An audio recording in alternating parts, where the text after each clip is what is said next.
En aquel tiempo, los 11 discípulos se fueron a Galilea y subieron al monte en el que Jesús les había citado. Al ver a Jesús se postraron, aunque algunos titubeaban. Entonces Jesús se acercó a ellos y les dijo: Me ha sido dado todo poder en el cielo y en la tierra. Vayan pues y enseñen a todas las naciones, bautizándolas en el nombre del Padre, y del Hijo, y del Espíritu Santo, y enseñándolas a cumplir todo cuanto yo les he mandado. Y sepan que yo estaré con ustedes todos los días, hasta el fin del mundo. Palabra del Señor. Con la solemnidad de la ascensión de nuestro Señor Jesucristo al cielo, estamos cerrando una etapa de la vida pública de nuestro Señor Jesucristo. Los textos sagrados nos dicen que después de la resurrección, más o menos Jesús se apareció a unas 500 personas, ya vivo, resucitado. Pero va a llegar un momento en el cual Él tiene que subir, tiene que ir al Padre, regresar al lugar de donde Él salió, donde Él vino a este mundo, porque ahí significa que Él ha terminado esa misión que el Padre le ha encomendado. Pero como nos lo dice hoy, no los dejo huérfanos, nos lo ha dicho esta semana también, todos estos días, no los dejo huérfanos, les enviaré el Espíritu Santo y Él será quien les enseñará todo lo que tienen que saber y les guiará. Muchos estaban tristes, porque el Señor hablaba de irse y Él les dice: no estén tristes, yo no los dejo. Y si ustedes me aman, van a cumplir mis mandamientos, porque ahí es donde está la clave del amor hacia Dios, en la medida que yo cumplo sus mandamientos. No puedo decir que yo amo a Dios si soy una persona perversa, egoísta, que solamente ando buscando hacer el mal, dañando a las demás personas, dañándome a mí mismo, y Dios ocupa el último lugar en mi vida. No puedo decir que amo a Dios, no, porque Dios tiene que ir primero, porque la misma palabra de Dios nos dice que Dios es un Dios celoso. Dios no le gusta compartir nuestro corazón, o lo amamos a Él o no lo amamos a Él, pero no podemos decir que amamos a Dios y amamos al mundo, o como Jesús lo va a decir, no podemos servir a dos señores, a Dios y al dinero, no. O es a Dios quien le servimos, quien le entregamos nuestra vida, o a este mundo. Y estos días el Señor nos ha estado preparando para este momento en el cual Él parte de entre nosotros a la presencia de Dios. Esta lectura, aunque es una lectura muy breve, pero tiene tanta riqueza, tiene tanta sabiduría, tiene tantas cosas importantes para nuestra vida cristiana, y quisiera detenerme en algunas partecitas de la lectura de hoy. ¿Se acuerdan, hermanos, que hemos hablado que hay que saber distinguir cuando Jesús está hablando a sus discípulos y cuando el Señor está hablando a sus apóstoles? Los discípulos eran muchos, incluso los mismos evangelios nos hablan que Jesús primero mandó a 72 discípulos, luego mandó a otros 72, y eran muchas las personas que lo seguían. Cuando les habla a ellos, hay que entender cómo les habla a ellos, pero cuando les habla a los apóstoles, y es lo que escuchamos hoy en la primera lectura, en el Evangelio, si leemos el Evangelio nos dice: en aquel tiempo los 11 discípulos fueron a Galilea. ¿Cuántos? 11. ¿De quiénes estamos hablando? De los apóstoles. ¿Por qué ya solo 11? Porque Judas ya se ahorcó y tampoco han elegido a Matías. Entonces solamente están los 11. Fueron a Galilea, donde el Señor les había citado, al lugar. Al ver a Jesús, se postraron. Postrar es esto. Caer de rodillas significa doblar nuestras rodillas y arrodillarnos, ¿verdad? Postrarse es tirarse al suelo. Tirarse al suelo, y es la adoración más perfecta a Dios. A Dios se le da ese culto, la postración. De hecho, quien le gustaba mucho orar de esa forma era Juan Pablo II. No solo una vez lo encontraron tirado en el suelo, acostado, con los brazos en la tierra, en el piso, y con su cara en el piso, en un gesto de humildad, un gesto de humillación y reconocer la grandeza de Dios y mi nada. Pues nos dice que los discípulos se postraron, aunque algunos titubeaban, algunos dudaban. ¿Será él? ¿No será? ¿Será una visión? Dudaban, había duda en su corazón.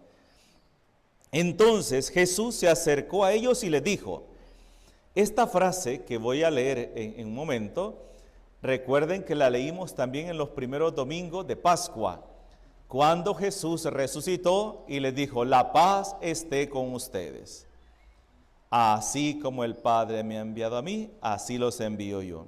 Se me ha sido dado todo poder en el cielo y en la tierra. A quienes ustedes, ¿a quienes? A los apóstoles. Les perdonen los pecados, les quedarán perdonados, y a los que no se los perdonan, les quedarán sin perdonar. Esa frase la va a utilizar Jesús para instituir el sacramento de la confesión. ¿Se acuerdan de ese domingo que salía ese texto, verdad? Cuando Jesús dice, a quienes ustedes les perdonen, les quedarán perdonados, y a los que no se los perdonen, les quedarán sin perdonar. Me ha sido dado todo poder, y aquel que tiene el poder es quien puede delegar. Pues hoy nuevamente Jesús usa esa frase. Ese lo leíamos en el Evangelio de San Juan. Hoy lo leemos en el Evangelio de San Mateo y nos dice también esto, pero para otra misión.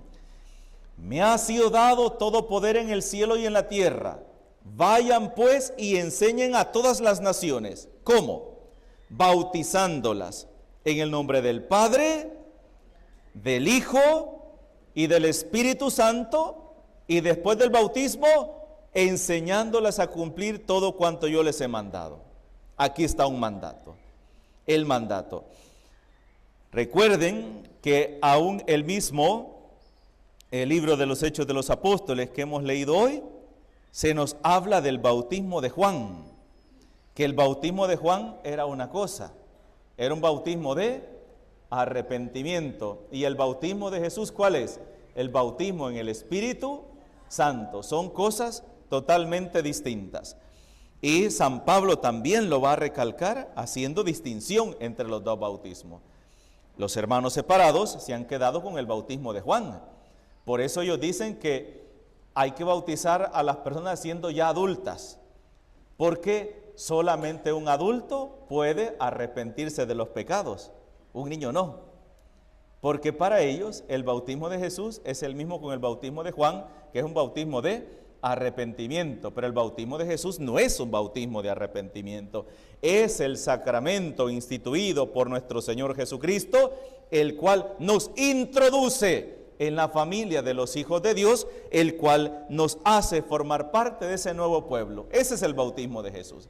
Y hoy en Mateo 28:20 nos dice, bauticen en el nombre del Padre, del Hijo y del Espíritu Santo. Hay iglesias no católicas que ellos no bautizan en la fórmula trinitaria. Ellos dicen, te bautizo en el nombre de Jesús, porque en otras partes de la Biblia habla sobre el bautismo de Jesús, dicen, hay que bautizarlos en nombre de Jesús. Sí, pero bautizarlos en nombre de Jesús significa bautizarlos en nombre de la fórmula que Cristo dio, ¿verdad? No está diciendo, pues como algunos, yo te bautizo en nombre de Jesús, ya estás bautizado. No, ese bautismo no es válido. Ese bautismo no es válido, porque los apóstoles, Pedro, están diciendo, no el bautismo de Juan, para hacer distinción, hay que bautizarlos en nombre de Jesús, significa no en el bautismo de Juan, sino el bautismo que Jesús instituyó. Y a eso es lo que se está refiriendo. Y hoy Jesús en el Evangelio nos da esa fórmula y nos dice, y miren qué cosa más interesante, que así como Él instituyó el sacramento de la confesión y dijo, me ha sido dado todo poder en el cielo y en la tierra, quienes ustedes perdonen, también hoy dice, me ha sido dado todo poder en el cielo y en la tierra. Vayan pues y bauticen en el nombre del Padre, del Hijo y del Espíritu Santo y enséñenles a cumplir lo que yo les he encomendado. ¿A quién se recibe en el bautismo? Se recibe El Espíritu Santo. Por eso incluso cuando Pedro y Juan visitan a unas comunidades y van a confirmarles en la fe, les preguntan, óiganme, ¿y ustedes qué bautismo han recibido? No, nosotros recibimos el bautismo de Juan. Y el mismo Pedro le dice, pero es que ese era un bautismo de arrepentimiento. Es el bautismo de Jesús. Es el bautismo en el Espíritu Santo. Entonces, y el mismo Señor nos dice que es el bautismo en el Espíritu Santo. Entonces, ¿qué significa? Que es la fórmula trinitaria. Ellos solo dicen, te bautizo en nombre de Jesús. Sí, pero Jesús dice, yo ya terminé mi misión, pero ahora va a venir el Paráclito, el Consolador. Ahí está la clave, ¿ve? Y por eso, todo sacramento es una acción del Espíritu Santo actuando en la iglesia a través de los siglos. Enséñenles a cumplir todo lo que yo les he enseñado. Cuando el Señor en Mateo 16, 18 le dice a Pedro, a ti te entrego las llaves del reino de los cielos. Lo que tú ates aquí estará atado en el cielo, y lo que desates aquí estará desatado en el cielo. Y los poderes del infierno no podrán vencer a esta iglesia. Acuérdense, Mateo 16, 18. Tú eres Pedro y sobre esta piedra edificaré mi iglesia. ¿Se acuerdan? Y los poderes, esta frase no tenemos que olvidarla, y los poderes del infierno no la podrán destruir. Hoy Jesús en el Evangelio dice esto, miren, esto es importante, hermanos, porque a veces nosotros como católicos somos los que andamos más perdidos, y cualquier hermanito confundido por ahí viene y nos mete cualquier mentira, y ahí se cumple lo que dice el padre Amatuli, ¿verdad? Católico ignorante va a terminar perdido, porque si no nos agarramos de la Sagrada Escritura, vamos a terminar escuchando cualquier cosa. Y hoy dice, mire, y sepan, así dice, así termina el Evangelio de hoy, y sepan que yo estaré con ustedes todos los días hasta el fin del mundo. ¿Qué dice en Mateo 16, 18? Esta iglesia, los poderes del infierno no la podrán destruir. Y en Mateo 28, 20, ¿qué dice? Yo estaré con ustedes a todos los días hasta el fin del mundo. Y viene una pregunta interesante. ¿Estos 11 apóstoles iban a durar hasta el fin del mundo? No, y aquí es donde viene una cosa bien práctica que nosotros tenemos que retenerla aquí, ¿ve? Como 2 más 2 es 4, así. Si queremos mantenernos firmes. ¿Por qué? Porque, si se recuerdan, eran 12 los que el Señor eligió, pero uno fue el traidor y este se ahorcó. Cuando este dejó su sede vacante, ¿qué hicieron los apóstoles? ¿Qué nos dice el libro de los Hechos de los Apóstoles que hicieron? Eligieron a 2 hombres y dijeron, necesita el lugar que Judas dejó vacío, no es posible que continúe vacío, ya que fueron 12 los que el Señor eligió. Entonces ahora elijamos a 2 de los que han estado con nosotros desde que nuestro Señor comenzó su vida, su ministerio. ¿Qué significa? Que ahí había mucha gente, pero dentro de esa mucha gente solamente era un grupito pequeño los escogidos. Y dicen ellos, escojamos a 2 para que uno de ellos ocupe el lugar de Judas. Y oraron sobre ellos y el Espíritu Santo les indicó que el correcto, ¿quién era? Matías.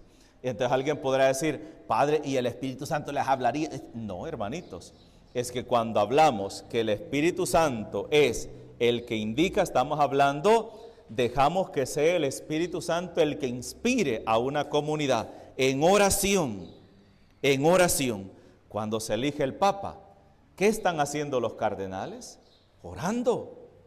Orando y analizando, porque acuérdense que el Espíritu Santo, hablamos de los dones, dentro de pocos días vamos a tener ciencia, piedad, temor de Dios. Entonces cuando hablamos de eso estamos pidiendo que sea el Espíritu Santo quien hable a través de sus dones y sea Él quien inspire ¿Qué es el camino correcto que tenemos que tomar? ¿Cuáles son las cosas que tenemos que hablar? A eso nos referimos cuando decimos hay que dejar que el Espíritu Santo nos hable. Que el Espíritu Santo nos hable significa no quiero hacer mi voluntad, no quiero yo llevar las cosas según mi voluntad, sino que quiero que sea Dios quien nos hable. Aunque quizás lo que tenga que hacer no me guste, no sea el camino que yo quiero, pero si es el camino que Dios quiere, es el camino que tengo que llevar. Eso se refiere dejar que el Espíritu Santo nos hable, ¿verdad?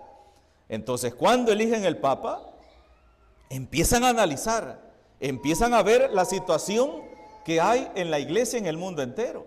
Y empiezan a orar y pedir, Señor, ¿quién puede? ¿Qué persona? Inspíranos, ¿qué cardenal? ¿Quién es el que puede tomar esta mejor decisión?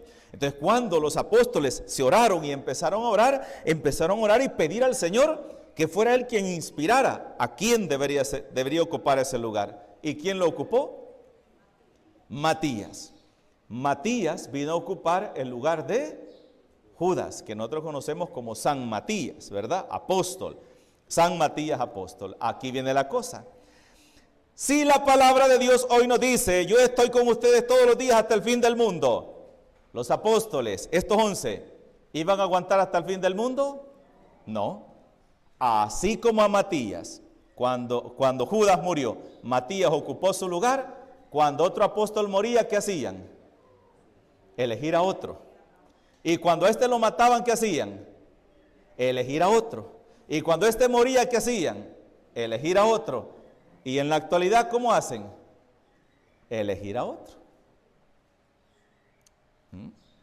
En la Basílica de San Pablo, extramuros, están las fotos de todos los papas desde Pedro. Ahí están. Después de Pedro vino este. Después de este vino este. Después de este vino este. Después de este. Y ahí están en un mural. Y solo faltan 3 espacios para que se complete. O sea que el fin del mundo ya va a ser. No, mentira. Esa es una de las cosas que mucha gente llega allá a San Pablo Extramuros. Hoy que fuimos a Roma, fuimos a visitar la Basílica de San Pablo Extramuros y están todos, los más de 200 papas que están así con su nombre. Solo hay una pequeña particularidad, que solo los que son santos los está iluminando.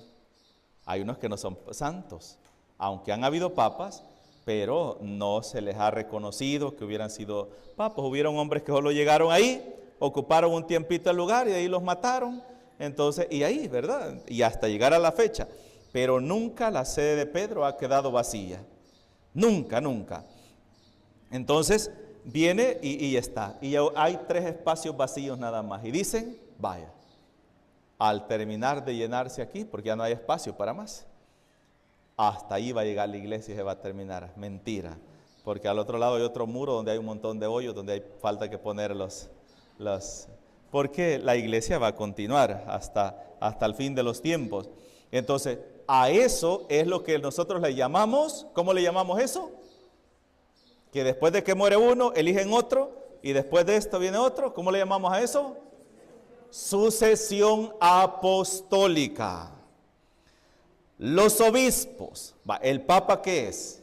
Primer cosa, ¿el Papa qué es? Es un obispo. El obispo de Roma es un obispo. Entonces, ¿qué son los obispos? Si el Papa es el sucesor de Pedro, entonces los demás obispos, ¿qué son? Sucesores de los apóstoles. Y los obispos tienen sus colaboradores. ¿Y quiénes son los colaboradores de los obispos? Los presbíteros, los sacerdotes. Aunque el obispo es un sacerdote también, entonces el nombre correcto sería el presbítero, porque el obispo es un sacerdote, el presbítero es un sacerdote también. Entonces están los obispos y los sacerdotes o los presbíteros son sus colaboradores. Monseñor Oscar murió, eligieron otro obispo. A este lo cambiaron, eligieron a otro. Y cuando Monseñor Luis Elías Rauda muera o lo cambien, va a venir otro. Y cuando este se muera, va a venir otro, y otro, y otro, y otro, y otro. Así es. A eso es lo que nosotros le llamamos sucesión apostólica, porque los obispos son los sucesores de los apóstoles. Y Jesús, ¿qué nos dice hoy? Yo estaré con ustedes todos los días hasta el fin del... ¿Quién fundó la Iglesia Católica? Mateo 16, 18. ¿Quién la fundó? Cristo. Tú eres Pedro, o sea, piedra, y sobre esta piedra edificaré mi iglesia, y los poderes del infierno no la podrán destruir. A ti te entrego las llaves del reino de los cielos. Lo que tú ates aquí estará atado allá, y lo que desates aquí estará desatado allá. ¿Y qué dice Mateo 28, 20? Yo estoy con ustedes todos los días hasta el fin del mundo. ¿Es un invento de los católicos? No, es la iglesia. Es la iglesia que Cristo fundó. Los hermanos de separado dicen, pero miren, es que allá hay borrachos, hay adúlteros, hay esto, el otro. Siempre lo ha habido. Entre los 12, que solo eran 12, que era un grupito chiquito, había un ladrón, un traidor, un asesino, unos ambiciosos. ¿Se acuerdan Santiago y Juan? Señor, queremos que cuando tú estés en tu reino, uno se siente a tu derecha y el otro a tu izquierda. ¿Tras de qué iban ellos? De la ambición. Y era un grupito pequeño, y entre más grande sea la iglesia, ¿qué hay? Hay más defectos, porque la humanidad, ¿dónde está? Allá afuera. Allá afuera está la humanidad, la miseria. No, está dentro de cada uno de nosotros. Está dentro de cada uno de nosotros, porque nosotros somos parte de esa humanidad, de esa miseria. Y es por eso que el Señor nos ha llamado a una conversión, nos ha llamado a formar parte de una iglesia en la cual cada uno de nosotros estamos llamados a luchar y a esforzarnos por ser mejores cristianos. Esta es la iglesia. Y hoy Jesús ha terminado su misión. Nos ha mostrado el camino, y ahora nos corresponde a cada uno de nosotros decidir si queremos seguir al Señor, queremos seguir sus pasos, o queremos seguir este mundo y dejar que el mundo nos arrastre y nos lleve a nuestra propia destrucción. Hermanos, Jesús nos ha abierto las puertas del paraíso. El hecho que hoy Jesús suba en su cuerpo ante la mirada de los demás nos está hablando también del destino nuestro. No somos de esta tierra, nuestro destino es el cielo. Pero alguien me podrá decir, Padre, pero mire, como la tierra es redonda, ¿verdad? Si Jesús estaba aquí, salió para allá. Pero allá no es para arriba, y los que están aquí es para acá, y los que están aquí abajo van para abajo. ¿Qué significa eso de subir? Dejar la tierra y subir. Significa aquella realidad sobrenatural que está sobre todo, que está arriba de todo. Eso significa subir. Subir, incluso cuando en el credo decimos que descendió a los infiernos. Descender a los infiernos significa bajar al lugar de los muertos, al lugar donde está la miseria más grande. Bajar, descender, eso significa. Subir significa estar sobre. Y eso significa hoy Jesús nuestro Señor, que sube con nuestra humanidad a la presencia de Dios, el lugar al que todos nosotros estamos invitados. Pero para poder llegar hay que cumplir su palabra, hay que guardar su ley, hay que encarnar su evangelio en nuestras vidas. Pidamos al Espíritu Santo, hermanos y hermanas, que venga sobre nosotros a renovar nuestra vida, a renovar nuestro compromiso para poder un día también estar donde Jesús está reinando en su gloria. En el nombre del Padre, del Hijo y del Espíritu Santo. Amén.